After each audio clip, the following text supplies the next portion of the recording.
महाराष्ट्र विधानसभा चुनाव का ऐलान होना भी बाकी है, मगर राजनीतिक शहमात का खेल शुरू हो चुका है। सूबे की सियासत के मराठा क्षत्रप शरद पवार एक तीर से दो शिकार करने की सियासी दांव चल चुके हैं। बीजेपी के दिग्गज नेता समरजीत सिंह घाटगे को शरद पवार ने अपनी पार्टी में शामिल करवाकर डिप्टी सीएम देवेंद्र फडणवीस को ही नहीं बल्कि अजीत पवार को भी झटका देने की पटकथा लिख दी है। और इस तरह शरद पवार ने बीजेपी के मोहरे से महायुति को मात देने की स्ट्रेटजी भी बनाई है। ये स्ट्रेटजी क्या है, आगे बताएंगे। पहले बात समरजीत सिंह घाटगे की, जो मंगलवार को बीजेपी छोड़कर शरद पवार के एनसीपी-एस में शामिल हो गए। शरद पवार ने उनको कोल्हापुर की कागल सीट से विधानसभा चुनाव लड़ाने का ऐलान भी कर दिया है। वे यहां पर अजीत पवार के करीबी और महाराष्ट्र के ग्राम विकास मंत्री हसन मुश्रीफ के खिलाफ खड़े होंगे। शरद पवार ने घाटगे को सिर्फ टिकट देने की बात नहीं कही, बल्कि सरकार आने पर मंत्री बनाने का भी संकेत दिया है। इस तरह से घाटगे ने अजीत पवार और उनके करीबी मंत्री हसन मुश्रीफ के लिए मुश्किलें बढ़ा दी हैं।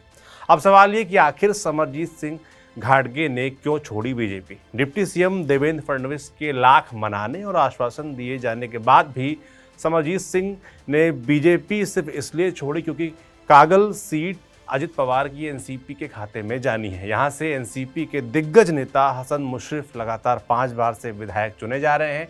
ऐसे में ये सीट हर हाल में एनसीपी को मिलनी है और बीजेपी को किसी भी कीमत पर कागल सीट नहीं जा रही है। ऐसे में घाटगे को एमएलसी बनाने का ऑफर पार्टी के द्वारा दिया जा रहा था, लेकिन वे राजी नहीं हुए। समरजीत सिंह हर हाल में कागल सीट से विधानसभा चुनाव लड़ना चाहते थे। बीजेपी से टिकट न मिलने की संभावनाओं को देखते हुए वे शरद पवार की पार्टी में शामिल हो गए। पूरे महाराष्ट्र में ऐसी करीब 2 दर्जन विधानसभा सीटें हैं जिन पर बीजेपी के नेता अजित गुट के उम्मीदवार के खिलाफ टिकट की रेस में है, क्योंकि 2019 में उन्होंने मजबूती से टक्कर दी थी। अजित पवार के सियासी पाला बदलने के चलते बीजेपी नेताओं को टिकट मिलने का भरोसा नहीं। समरजीत सिंह घाटगे की तरह कई बीजेपी नेता हैं जिनकी सीट उनके खाते में जाती हुई नजर नहीं आ रही है। ऐसी संभावित लिस्ट में सतारा की फलटन सीट से चुनाव लड़ चुके अजित गुट के रामराजे नाइक निम्बालकर और इंदापुर से चुनाव लड़ने वाले बीजेपी नेता हर्षवर्धन पाटिल भी शामिल हैं। रंजीत सिंह निम्बालकर और जय कुमार गोरे सोलापुर और सतारा की स्थानीय राजनीति में कंफर्टेबल नहीं है। सोलापुर के बीजेपी नेता उत्तमराव जनकर और प्रशांत पारी चरक भी जिले के बदलते समीकरणों को देखते हुए शरद पवार गुट की तरफ जाते दिख रहे हैं, ऐसा जानकार कह रहे हैं। सीटों के लिहाज से देखें तो महाराष्ट्र में बीजेपी के साथ एनसीपी के जाने के चलते कई सीटों गड़बड़ाया है। ये सीटें हैं इंदापुर, उदगीर, वाई, पार्ली, वडगांव शेरी, मवाल, हड़पसार, अहमदपुर, अमलनेर, अर्जुनी मोरगांव, अहेरी, विक्रमगढ़ और अकोले। कुल मिलाकर अजीत पवार गुट के 21 विधायकों ने 2019 के विधानसभा चुनाव में बीजेपी के खिलाफ जीत हासिल की थी। अब इसी कंफ्यूजन का फायदा शरद पवार उठाना शुरू कर चुके हैं।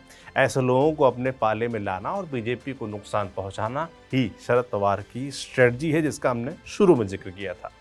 और बीजेपी के लिए ये स्ट्रेटजी टेंशन बढ़ाने वाली है। यहाँ हमें ये भी समझना होगा कि पश्चिम महाराष्ट्र की जिस प्रभावशाली मराठा ताकत का वोट और सपोर्ट पाने के लिए बीजेपी ने एनसीपी को तोड़ा था, अजित पवार का अपने साथ मिलाकर खेल रचा था, जानकारों की माने तो वो अब गड़बड़ाता नजर आ रहा है। इसी तरह से मराठवाड़ा के इलाके में भी बीजेपी के लिए दिक्कतें खड़ी हो गई हैं।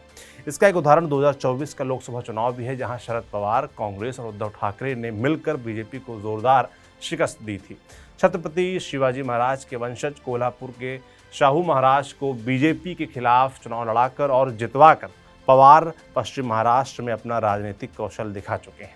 अब यही दांव वे विधानसभा चुनाव में आजमाना चाहते हैं। कितना चलेगा ये देखने वाला होगा। महाराष्ट्र से लगातार ऐसे तमाम अपडेट्स आ रहे हैं, आप तक हम यूं ही पहुंचाते रहेंगे। आप देखते रहिए TV9 डिजिटल। शुक्रिया।